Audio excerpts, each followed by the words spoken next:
नमस्कार फ्रेंड्स, स्वागत है आपका आईटीआई स्टडी में। फ्रेंड्स, काफ़ी दिनों से मैं वीडियो नहीं बना पा रहा था फ्रेंड्स। इसका रीज़न था जो रेलवे अप्रेंटिस का जीएम पावर से भर्ती होता था, उस भर्ती पर रोक लगने के कारण, छात्रों के उग्र होने के कारण जो 14 तारीख को छात्रों ने अल्टीमेट दिया था सरकार को कि आंदोलन करने के लिए, तो उसको देखते हुए सरकार ने शिकायत दर्ज करने के लिए एक ईमेल आईडी प्रोवाइड कराया है। तो उसमें हम व्यस्त थे फ्रेंड्स। लेकिन हमारा एक ही सवाल है फ्रेंड्स कि अगर जीएम पावर से अप्रेंटिस का भर्ती हो जाता है, जीएम पावर से अप्रेंटिस को रोजगार मिल जाता है, तो इनको क्या दिक्कत है? सवाल ये है, मुद्दा रेलवे एक्ट अप्रेंटिस का। अगर जीएम पावर से अप्रेंटिस को रोजगार मिल जाता है तो इनको क्या दिक्कत है भाई? ठीक, तो फ्रेंड्स कमेंट में ज़रूर लिखकर बताइएगा कि अगर जीएम पावर से अप्रेंटिस को रोजगार मिल जाता है तो इनको क्या दिक्कत है। ठीक, इसका आंसर जो भी होगा आप कमेंट में लिखकर जरूर बताइएगा। ठीक, तो शुरू करते हैं। क्वेश्चन नंबर लेते हैं 113 में क्या बोला है?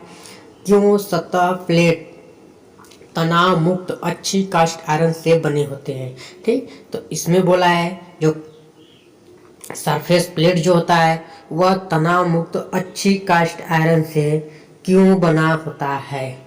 ठीक, तो ऑप्शन देख लेते हैं। ऑप्शन में क्या क्या दिया है। ऑप्शन ए में दिया है क्षरण को रोकने के लिए।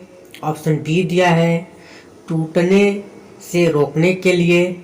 ऑप्शन सी में दिया है विकृति को रोकने के लिए। ऑप्शन डी में दिया है थर्मल विस्तार को रोकने के लिए। ठीक, तो इसका राइट आंसर क्या हो जाएगा? क्वेश्चन नंबर 113 का जो राइट आंसर हो जाएगा ऑप्शन नंबर सी। ठीक, विकृति को रोकने के लिए। ठीक, जब भी एग्जाम में क्वेश्चन पूछ दे क्यों सतह प्लेटों तनाव मुक्त अच्छी कास्ट आयरन से बने होते हैं, ठीक, तब आपका राइट आंसर हो जाएगा विकृति को रोकने के लिए।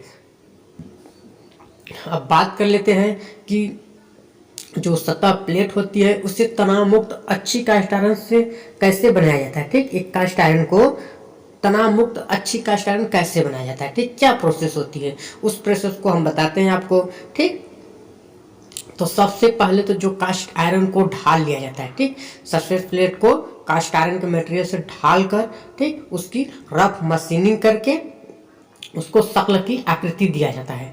ठीक, इसके बाद क्या किया जाता है? उसकी प्राकृतिक सीजनिंग की जाती है। ठीक, आकृति देने के बाद इसकी सीजनिंग की जाती है, प्राकृतिक सीजनिंग की जाती है। इसमें इसको 6 से 7 महीने के लिए बाहर खुले में इसको रख दिया जाता है। ठीक, इसके बाद जब 6-7 महीने हो जाते हैं तब फिर से इसको मशीनिंग करके सतह प्लेट को बनाया जाता है। ठीक, तो इससे क्या होता है? वो तनाव मुक्त बन जाता है। ठीक, तो बढ़ते हैं अगले क्वेश्चन की तरफ। अगला क्वेश्चन है क्वेश्चन नंबर 114 में क्या बोला है? समायोज्य समांतर ब्लॉक एडजस्टेबल पैरेलल ब्लॉक का मुख्य लाभ क्या है। ठीक, क्वेश्चन बोला है कि समायोज्य समांतर ब्लॉक एडजस्टेबल पैरेलल ब्लॉक का मुख्य लाभ क्या है। ठीक, तो जो आपका समानांतर एडजस्टेबल पैरेलल ब्लॉक होता है उसका मुख्य लाभ क्या है, यह क्वेश्चन पूछा है। ऑप्शन देख लेते हैं। ऑप्शन ए में दिया है विभिन्न कोण निर्धारित करने के लिए। ऑप्शन सी में दिया है विभिन्न गहराई निर्धारित करने के लिए। ऑप्शन बी में दिया है विभिन्न गहराई निर्धारित करने के लिए। ऑप्शन सी में दिया है विभिन्न लंबाई निर्धारित करने के लिए। ऑप्शन डी में दिया है विभिन्न ऊंचाई निर्धारित करने के लिए। ठीक, जो आपका समानांतर एडजस्टेबल ब्लॉक होता है उसका मुख्य लाभ होता है इसको विभिन्न ऊंचाई पर निर्धारित करने के लिए। ठीक, तो क्वेश्चन नंबर 114 का जो राइट आंसर हो जाएगा ऑप्शन नंबर डी। ठीक, अब बढ़ते हैं अगले क्वेश्चन की तरफ। अगला क्वेश्चन है क्वेश्चन नंबर 115 में क्या बोला है? यूनिवर्सल सरफेस गेज के किस भाग का उपयोग आवश्यक सही पोजीशन पर स्क्राइबर सेट करने के लिए किया जाता है। ठीक, क्वेश्चन में बोला है यूनिवर्सल सरफेस गेज का किस भाग का, वो कौन सा भाग है। ठीक, यूनिवर्सल सरफेस गेज का वो कौन सा भाग है जो स्क्राइबर को, ठीक, स्क्राइबर को सही पोजीशन में सेट करता है। ठीक, क्वेश्चन ये पूछा है यूनिवर्सल सरफेस गेज आप लोग देखे होंगे। ठीक, उसी का कौन सा वो भाग होता है जो स्क्राइबर को सेट करता है, ठीक, सही पोजीशन में। ऑप्शन देख लेते हैं। ऑप्शन ए में दिया है स्नग, ऑप्शन बी में दिया है गाइड फिन, ऑप्शन सी में दिया है रॉकर आर्म, ऑप्शन डी में दिया है फाइन एडजस्टमेंट स्क्रू। ठीक, अब देख लेते हैं इसका राइट आंसर क्या हो जाएगा। ठीक, तो जिसका राइट आंसर हो जाएगा option number D, fine adjustment screw. ठीक, जब भी एग्जाम में इस प्रकार के क्वेश्चन पूछ दे तब आपका राइट आंसर हो जाएगा फाइन एडजस्टमेंट स्क्रू। ठीक, जो यूनिवर्सल सरफेस गेज होता है उसको जो स्क्राइबर को स्क्राइबर को सेट करने के लिए, स्क्राइबर को सही सेट करने के लिए, ठीक, जो यूनिवर्सल सरफेस गेज किस भाग का उपयोग किया जाता है। ठीक, तो फाइन एडजस्टमेंट जो स्क्रू होता है वह स्क्राइबर को सही पोजीशन में सेट करता है। ठीक, अब बढ़ते हैं अगले क्वेश्चन की तरफ। अगला क्वेश्चन है क्वेश्चन नंबर 116। 16 में क्या दिया है, 1 मीटर को मिलीमीटर में बदलें। ठीक, क्वेश्चन दिया है 1 मिलीमीटर को मीटर में बदलें। ठीक, तो इसका राइट आंसर क्या हो जाएगा ऑप्शन नंबर डी। ठीक, 1000 mm। ठीक, जब आप 1 मीटर को मिलीमीटर में कन्वर्ट करेंगे तब आपका आ जाएगा 1000 mm आ जाएगा। ठीक, अब बढ़ते हैं अगले क्वेश्चन की तरफ। अगला क्वेश्चन है क्वेश्चन नंबर 117। 117 में क्या पूछा है, इस वी ब्लॉक का नाम क्या है। ठीक, ये फिगर में जे वी ब्लॉक दिया है। ठीक, जे आपका क्या है, वी ब्लॉक दिया है। ठीक, जे आपका वी ब्लॉक दिया है, इस वी ब्लॉक का नाम पूछा है। ठीक, ऑप्शन देख लेते हैं। ऑप्शन ए में क्या दिया है, ऑप्शन ए है वी ब्लॉक। ऑप्शन बी में दिया है single level single group V block. Option C में दिया है double level single group V block. Option D में दिया है single level double V group block. ठीक, तो आप इसकी पहचान कैसे करेंगे कि यह कौन सा वी ब्लॉक है। ठीक, तो इसकी पहचान करने के लिए आपको उसको लेवल को देखना है और इसके ग्रुप को देखना है। ठीक, तो इसमें जो लेवल की संख्या है वह है 1 और ग्रुप की भी संख्या है 1, तब ये कौन सा वी ब्लॉक हो जाएगा, सिंगल लेवल सिंगल ग्रुप। ठीक, अब ऑप्शन में देख लेते हैं सिंगल लेवल और सिंगल ग्रुप कहाँ दिया है। ठीक, तो इसमें जो आपका सिंगल लेवल सिंगल ग्रुप दिया है आपका दिया है बी ऑप्शन में। ठीक, single level single group V block. ठीक, तब इसका जो 117 का राइट आंसर हो जाएगा बी। ठीक, एक बार इसकी पहचान आप फिर से सुन लीजिए। ठीक, जब वी ब्लॉक का फिगर दे दे और पूछ दे ये कौन सा वी ब्लॉक है, ठीक, इसका नाम क्या है। ठीक, तो आप इसकी पहचान कैसे करेंगे, ये इसका जो भाग होता है लेवल हो जाता है। ठीक, ये इसका ग्रुप है, तो इसमें जो लेवल की भाग की संख्या 1 है और ग्रुप की भाग की संख्या 1 है। ठीक, तो यह हो जाएगा सिंगल लेवल और सिंगल ग्रुप। ठीक, और वी ब्लॉक से क्वेश्चन, वी ब्लॉक का फिगर दिया है तो वी ब्लॉक से और क्या क्या क्वेश्चन बनता है एग्जाम में, ठीक, उससे भी बता दे रहे हैं। ठीक, अब क्वेश्चन यह भी बन जाता है कि वी ब्लॉक कितने ग्रेडों में मिलता है। ठीक, तो वी ब्लॉक आपको 2 ग्रेडों में मिलता है, एक तो होता है ए और एक होता है बी। ठीक, ए और बी ग्रेड में वी ब्लॉक उपलब्ध होता है। ठीक, और ए ग्रेड की बात करें तो जो ए ग्रेड का वी ब्लॉक होता है, ठीक, इसका यूज क्या है, इससे क्या क्वेश्चन बनता है एग्जाम में। ठीक, तो जो ए ग्रेड का वी ब्लॉक है एग्जाम में क्वेश्चन पूछ देता है। ठीक, जो ए ग्रेड का वी ब्लॉक होता है वह टूल रूम में प्रयोग किया जाता है। ठीक, जो ए ग्रेड वी ब्लॉक की मटेरियल क्या होते हैं, तो उच्च ग्रेड की स्टील का ये बनाया होता है। ठीक, एग्जाम में पूछ देता है ए ग्रेड का जो वी ब्लॉक है उसका मटेरियल क्या है, ठीक, तो उच्च ग्रेड स्टील हो जाएगा राइट आंसर। अब बात करते हैं इसकी लंबाई की। जो ए ग्रेड वी ब्लॉक की लंबाई क्या दे पूछ देता है एग्जाम में, ठीक, तो इसका जो लंबाई होता है वो 100 मिलीमीटर होता है, ठीक, 100 mm हो जाएगा, ठीक। अब बी की बात कर लेते हैं, बी से क्या क्वेश्चन बन जाता है एग्जाम में, ठीक।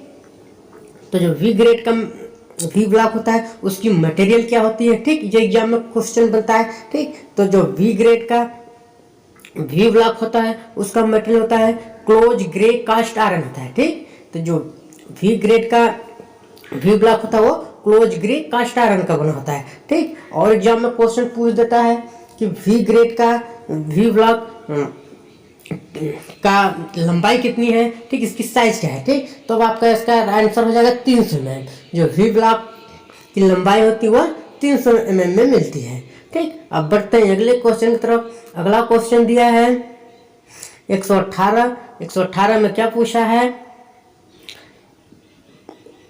संयोजन सेट में x के रूप में चिन्हित भाग का नाम क्या है, ठीक। ये फिगर दिया है, ये आपका कॉम्बिनेशन सेट है, ठीक, और x से ये भाग को दर्शाया है, कॉम्बिनेशन सेट के एक भाग का नाम पूछा है, ठीक। ये भाग, इस भाग में जो दिख रहा है उस भाग का नाम पूछा है, ठीक। ऑप्शन देख लेते हैं। ऑप्शन ए में दिया है रूल, ऑप्शन बी में दिया है स्क्राइबर, ऑप्शन सी में दिया है क्लैंप नट, ऑप्शन डी में दिया है स्प्लिट लेवल, ठीक, स्प्लिट लेवल। तो अब इसका राइट आंसर क्या हो जाएगा, क्वेश्चन नंबर 118 का ये जो एक्स से दर्शाया है ये स्क्राइबर है, ठीक।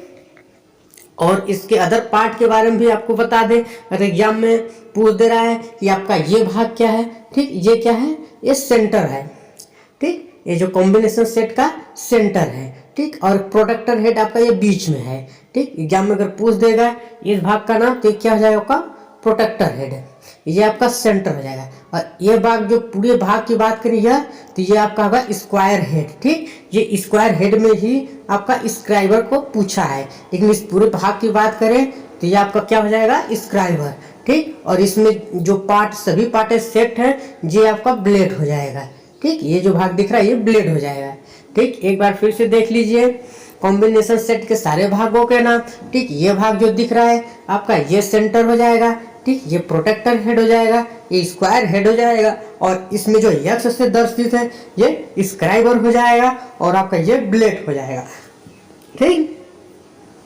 अब बढ़ते हैं अगले क्वेश्चन की तरफ। अगला क्वेश्चन क्या दिया है, क्वेश्चन नंबर 119 है। 119 में पूछा है राउंड बार के केंद्र को खोजने के लिए किस कैलिपर का उपयोग किया जाता है, ठीक।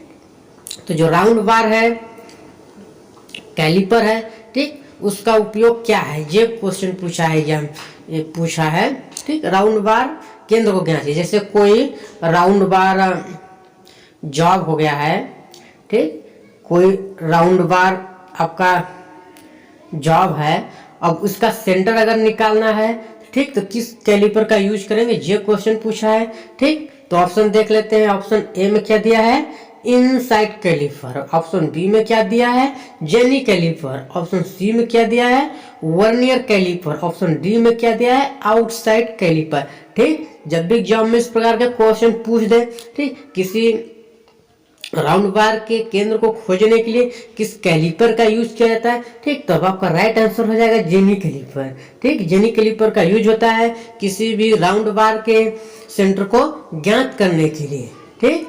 और जेनी कैलिपर से क्या यूज है, जेनी कैलिपर का एग्जाम में क्वेश्चन पूछ देता है, ठीक। तो जेनी कैलिपर का यूज समानांतर रेखा खींचने के लिए भी किया जाता है, ठीक।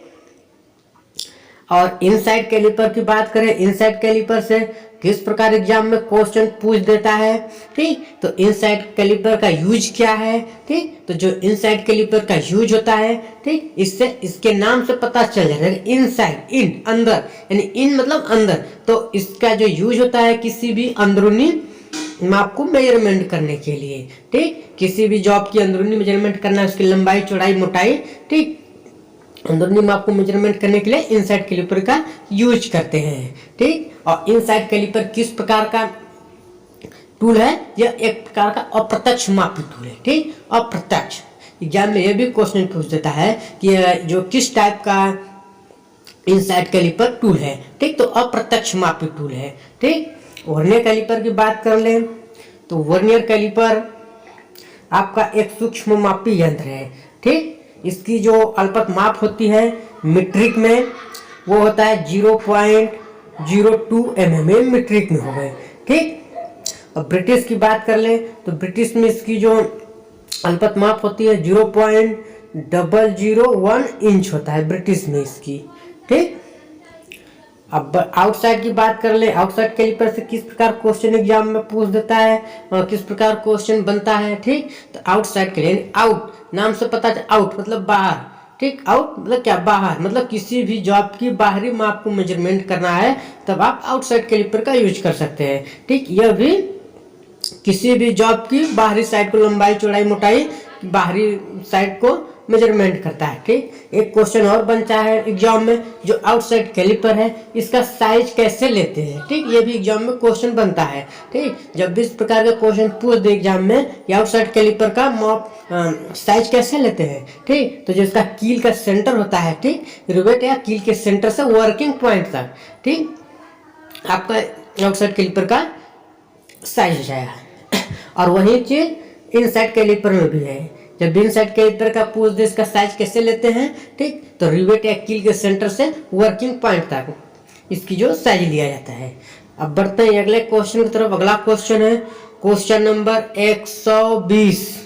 120 में क्या पूछा है, छेनी में ए से चिन्हित कोण का नाम क्या है, ठीक। ये चीजल का चित्र दिया है, ये आपका, ठीक, एक चीजल का चित्र है और इसमें पूछ दिया है, ठीक। ये दर्शाया भी है ABY करके, ठीक। इन सब का इसमें जो पूछा ए का नाम पूछा है, ठीक। तो ऑप्शन देख लेते हैं, ठीक। ऑप्शन के में क्या दिया, ऑप्शन ए में दिया है रैक कोण, ऑप्शन बी में क्या दिया है वेज कोण, ऑप्शन सी में क्या दिया है कटिंग एंगल, ऑप्शन डी में क्या दिया है निकासी कोण, ठीक, यानी क्लियरेंस कोण, ठीक। तो ए का पूछा है, इसमें किसका पूछा है, ए का, यह तो ए इसमें कहा ए, यानी कि इसका नाम पूछा है, ये जो दिख रहा है ये इस भाग का नाम पूछा है, ठीक। तो इसका नाम क्या हो जाएगा, ये हो जाएगा आपका निकासी कोण, क्लियरेंस कोण, ठीक। क्वेश्चन नंबर 120 का जो राइट आंसर हो जाएगा ऑप्शन नंबर डी निकासी कोण, ठीक। लेकिन अगर एग्जाम में पूछ दे, ठीक, इस बी का, ठीक, ये कौन सा कोण है, ठीक, तब आपका राइट आंसर क्या हो जाएगा, ऐसे में कटिंग एंगल, ठीक, पॉइंट एंगल हो जाएगा। ये जो आपका अगर पूछ दे तो ये आपका क्या है, जो बी से दर्शाया ये आपका पॉइंट एंगल हो जाएगा, ठीक। अगर ये वाला पूछ दे वाई वाला तब कौन सा एंगल हो जाएगा, रैक एंगल, रैक कोण हो जाएगा, ठीक। तीनों आपको समझ में आ ही गया होगा, ठीक। अगर ये वाला पूछे ये वाला भाग तो आपका क्या हो जाएगा, क्लियरेंस कोण हो जाएगा, और बी वाला पूछ दे यहाँ पर तो आपका पॉइंट कोण हो जाएगा, और वाई का पूछ दे तो रैक कोण हो जाएगा, ठीक। अब बढ़ते हैं अगले क्वेश्चन की तरफ। अगला क्वेश्चन है क्वेश्चन नंबर 121। 121 में क्या पूछा है, घुमावदार ग्रेस को काटने के लिए किस छेनी का उपयोग किया जाता है, ठीक। बोल रहा है कोई घुमावदार ग्रू है, ठीक, ऐसे यानी राउंड में इस प्रकार के ग्रू है तो हम किस छेनी का यूज करेंगे, ये क्वेश्चन पूछा है। ऑप्शन देख लेते हैं, ऑप्शन क्या है, ऑप्शन ए में दिया है फ्लैट छेनी,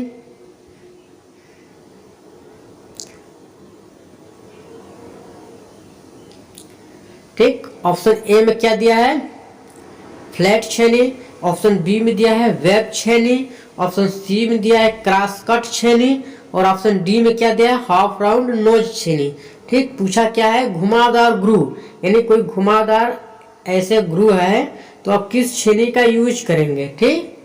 ऑप्शन देख लेते हैं 121 का, आपका इसका राइट आंसर क्या हो जाएगा, हाफ राउंड नोज छेनी, ठीक। Option number D question number 121 का जो राइट आंसर हो जाएगा option number D half round, यानी हाफ राउंड कोई भी घुमावदार है और हाफ राउंड, ठीक। तो आप हाफ राउंड चीजल का यूज किया जाता है, ठीक। बात करते हैं फ्लैट छेनी। फ्लैट छेनी से क्या एग्जाम में क्वेश्चन पूछ देता है, ठीक। तो जो फ्लैट छेनी है इसका यूज क्या होता है, चिपिंग करने के लिए भी फ्लैट छेनी का यूज किया जाता है। ठीक, और अगर एग्जाम इस प्रकार भी क्वेश्चन पूछ दे वेल्डेड जॉइंट से मटेरियल को हटाने के लिए किस छेनी का यूज किया जाता है, तब भी आपका राइट आंसर फ्लैट छेनी हो जाएगा। ठीक, क्रॉस कट वेब छेनी की बात करें तो वेब छेनी से क्या एग्जाम में क्वेश्चन बनता है। ठीक, चेन ड्रिलिंग, चेन ड्रिलिंग के बाद किस छेनी का यूज करते हैं, वेब छेनी। ठीक, वही वेब छेनी है जो चेन ड्रिलिंग के बाद इसका यूज किया जाता है, एग्जाम में क्वेश्चन पूछता है बार बार। ठीक, क्रॉस कट छेनी की बात करें, क्रॉस कट से क्या एग्जाम में क्वेश्चन पूछ देता है। ठीक, कीवे बनाने के लिए किस छेनी का यूज किया जाता है। ठीक, तो जो कीवे होता है उसको बनाने के किस छेनी का यूज करेंगे, क्रॉस कट छेनी। ठीक, जहां भी कीवे की बात हो जाए, ठीक, तो वहां पर क्या हो जाएगा, क्रॉस कट छेनी यूज हो जाएगा। ठीक, हाफ ऑप्शन नंबर डी में क्या दिया है, हाफ राउंड नोच छेनी, ये आपको बता दिया गया है। ठीक, हाफ राउंड नोच छेनी की यूज क्या है, ठीक, घुमावदार ग्रू को काटने के लिए। अब बढ़ते हैं अगले क्वेश्चन की तरफ। अगला क्वेश्चन क्या है, क्वेश्चन नंबर 122। 122 में क्या पूछा है, मार्किंग उद्देश्य के लिए उपयोग किए जाने वाला हथौड़ा का वजन। ठीक, क्वेश्चन यही पूछा है, जो मार्किंग करने वाला हथौड़ा होता है, ठीक, उसका वजन कितना होता है। ठीक, ऑप्शन के में क्या दिया, ऑप्शन ए में दिया है 200 ग्राम, ऑप्शन बी में दिया है 250 ग्राम। ठीक, अब ऑप्शन सी देख लेते हैं, ऑप्शन सी में कितना दिया है, 300 ग्राम। ठीक, ऑप्शन सी में दिया है 300 ग्राम, ऑप्शन डी में दिया है 450 ग्राम, यानी 450 ग्राम दिया है।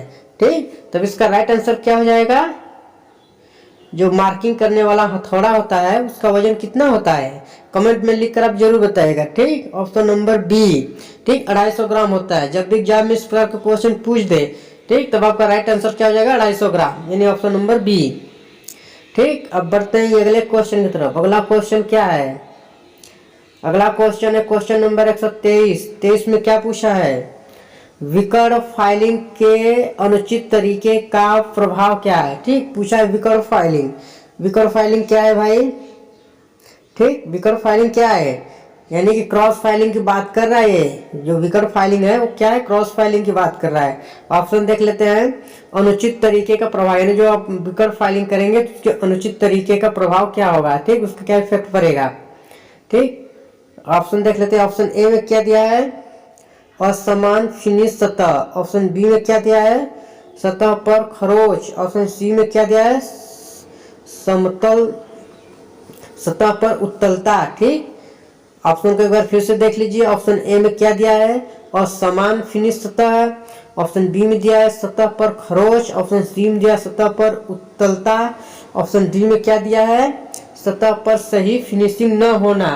ठीक, अगर आप विकर्ण फाइलिंग क्या होता है, जो क्रॉस फाइलिंग होता है, यानी एक कोने से दूसरे कोने तक एक ही स्ट्रोक में जो फाइलिंग किया जाता है वही विकर्ण फाइलिंग होता है। ठीक, तो इसका राइट आंसर क्या हो जाएगा भाई। ठीक, क्वेश्चन नंबर 123 का जो राइट आंसर हो जाएगा ऑप्शन नंबर ए। ठीक, असमान फिनिश सतह। ठीक, विकर्ण फाइलिंग का अनुचित तरीके का प्रभाव क्या हो जाएगा, असमान फिनिश सतह। ठीक, अब बढ़ते हैं अगले क्वेश्चन की तरफ। अगला क्वेश्चन क्या है, क्वेश्चन नंबर 124। 124 में क्या पूछा है, वेल्डेड ज्वाइंट और कास्टिंग से अतिरिक्त धातु को हटाने के लिए किस छेनी का उपयोग किया जाता है। ठीक, वेल्डेड ज्वाइंट की बात कर रहा है। ठीक, वेल्डेड ज्वाइंट और कास्टिंग से अतिरिक्त धातु को हटाने के लिए किस छेनी का यूज किया जाता है। ठीक, तो कौन सा छेनी हो जाएगा भाई, क्या हो जाएगा, ऑप्शन नंबर ए, फ्लैट छेनी। ठीक, जब भी एग्जाम में इस प्रकार के क्वेश्चन पूछ दे कि वेल्डेड ज्वाइंट और कास्टिंग से अतिरिक्त धातु को हटाना है तो किस छेनी का यूज होगा, फ्लैट छेनी। ठीक, अब आगे के जो क्वेश्चन है फ्रेंड्स अगले वीडियो में आपको लाया जाएगा, लेकिन वीडियो को लाइक और सब्सक्राइब जरूर करिएगा फ्रेंड्स, और ज़्यादा से ज़्यादा इसको शेयर करिएगा। 600 प्रश्नों के सीरीज का यह 8वां भाग है फ्रेंड्स। आप लोगों के सपोर्ट से बाकी के भाग भी जल्द आएंगे। वीडियो देखने के लिए धन्यवाद फ्रेंड्स।